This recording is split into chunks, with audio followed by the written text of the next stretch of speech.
오늘 만남 어떻게 성사되신 건지. 그냥 우리 송원석 대표께서 원내대표로 선출되고 인사하러 저한테 오겠다고 해서 저는 사무실도 오고 집에 있는데 우리 집에 오기도 좀 그렇고 해서 그럼 내가 가서 인사를 하겠다 그래서 오늘 이제 원내대표 당선되고 당선 인사를 오시려는 것을 제가 사무실도 오고 이래서 여기 와서 인사를 드린 거예요. 안에서 좀 어떤 제가 받은 거예요, 인사를. 그런 거. 안에서 어떤 말씀 좀 나누셨어요? 뭐 특별한 말씀도 없었어. 그냥 인사. 그 이제 누가 뭐 돼가지고 인사하는 그런 식으로 인사해요. 네. 후보님에 대해서 전당대회 출마 가능성에 대한 언급들도 좀 많이 나오고 있는데. 출마 가능성은 아직까지 뭐 제가 특별히 하는 말이 없습니다. 전당대회가 정해진 것도 아직까지는 없고 언제 할지 날짜도 안 정해졌고 저도 뭐 전당대회 나간다 안 나간다 이런 이야기는 아직까지 전혀 할 만한 그런 위치도 아니고 결심도 없고 그런 상태. 현재 당에서 진행되는 혁신 과정에 대해서 좀 어떻게 생각하시나요? 혁신이라는 거는 상당히 저도 옛날 혁신위원장을 했지 않습니까? 당 혁신위원장을 해봤는데 혁신이라는 거는 굉장히 어려운 거죠. 그래서 헌법을 바꿔야 되는 거예요. 국회의원의 특권 보기 중에서 불체포 특권 이런 거는 헌법을 바꿔야 돼요. 그 다음에 이제 제가 그때 혁신위원장 할 때는 출판기념회를 배제한다, 안 한다.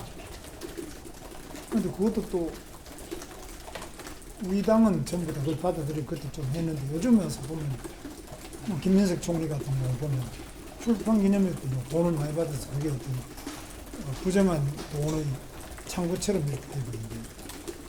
그 사실 혁신이라고 했지만 그때는 우리가 한다고 했지만 이게 또 법으로 되지 않는 거예요. 혁신이 그때 잠깐 하다가 그냥 완전 또 원점으로 회귀해버리잖아요. 그래서 혁신이라는 게 항상 하는 사람은 힘들지만은 국민들 눈에는 부족하게 느껴지고 항상 말도 많고 굉장히 힘든 일이죠. 그럼 후보님이 보시기에 혁신위가 성공하려면 어떻게 해야 된다고 보시는가요? 성공 요건이나 뭐 이런. 뭐 하여튼 저는 그 지금 잘 하기를 바라지만 제가 이야기할 위치가 아니에요. 그 위치에 있는 사람이 제대로 잘 하기를 바라고 또 응원하고 뭐 그렇게 하는 게 좋을 것 같아요. 그래도 대선 후보를 거치셨는데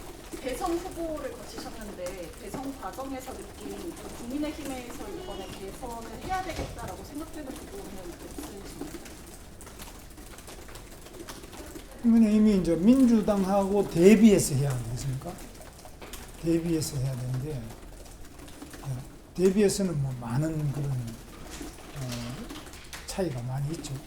근데 그게 하루 이틀이 되는 건 아니고 상당한 시간이 걸릴 것으로 보고 있습니다. 그러면 그 부분을 하려면 또 상당히 말이 많아지기 때문에 생각하겠습니다. 혁신안 가운데 또 주요하게 지금 다뤄지는 게 대선 때 후보 교체 관련해서 경과를 다시 조사해야 된다, 당무 감사해야 된다 이런 안건들이 지금 계속 오갔었는데 여기에 대해서 좀 어떻게 보실까요? 그것에 대해서는 그러니까 지금 중요한 거는 이재명 정부가 하고 있는 문제, 그 문제에 대해서 먼저 이야기해야 안 됩니까? 뭐 이 지금 저는 제일 걱정이 되는 거는 대한민국에 지금 교도소 안에 한 6만 명이 있는데 그 사람들이 과연 자기들이 감옥에 있는 것을 받아들일 수 있을까? 왜 대통령 대표적으로 이화영 경기도 부지사 같습니다. 징역 7년 8개월이잖아요. 징역 7년 8개월 받아서 감옥에 앉아 있는데 주범은 이재명 아닙니까? 이화영은 정범이에요. 그 다음에 대장동 것도 감옥 가 있는 사람들이 있지만 주범은 이재명이죠. 이 재판은 주범의 재판은 다 수도 없이 벌고 종범은 감옥에 앉았는데 저는 감옥을 2년 반 살았잖아요.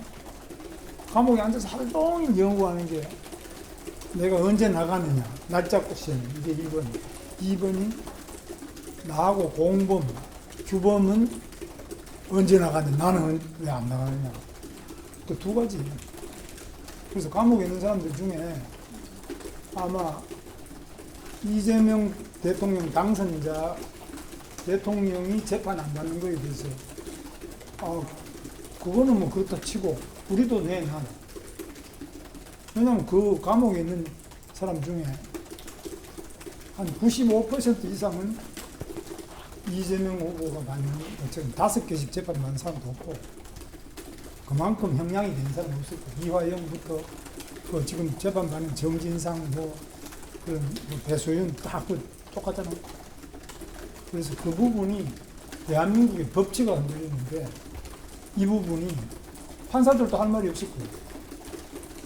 왜 저 사람은 재판 안 하고 나는 왜 재판 안 하냐고 판사가 할 말이 없어요.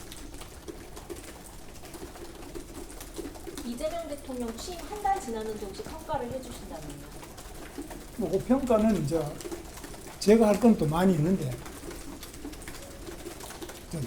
그러나 다음 기회에 하도록 하고. 혹시 출마 관련해서 경북도지사 얘기를 하시는 분들도 있던데 가능성이 있을까요? 그 전혀 보니까 이제 방금 대선 떨어진 사람한테 또 경북지사 나가라고 뭐 지사 선거도 아직 있는 것도 아니고 그런 이야기가 왜 나왔는지 저는 좀 이해가 안 가요.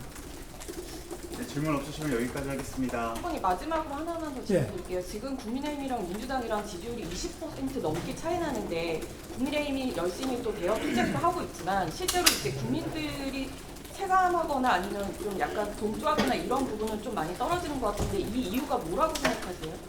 그 이제 우리 지금 현재 당 대표 송원석 비상대책위원장 원내대표님 비롯한 당 지도부와 국회의원들께서 잘 해 나가실 걸 보고 이 지지율이라는 거는 항상 오르락 내리락 하는 거 아닙니까? 그래서 지지율에 연연하기보다는 이 대한민국의 국태 민안 국민이 편안하신지 국가가 태평한지 국태 민안을 먼저 생각해야지 여론을 가지고 지나치게 일희일비하는 것은 올바른 그 정치인의 자세가 아니라고 생각합니다. 그래서 여론도 물론 신경 쓰지만 더 중요한 것은 나라가 제대로 가고 있냐, 지금 청년들이 과연 일자리가 있느냐, 청년들이 대한민국의 희망을 가질 수 있느냐 이것도 봐야 되잖아. 그 여론에 안 나오는 것 같지만 중요하잖아.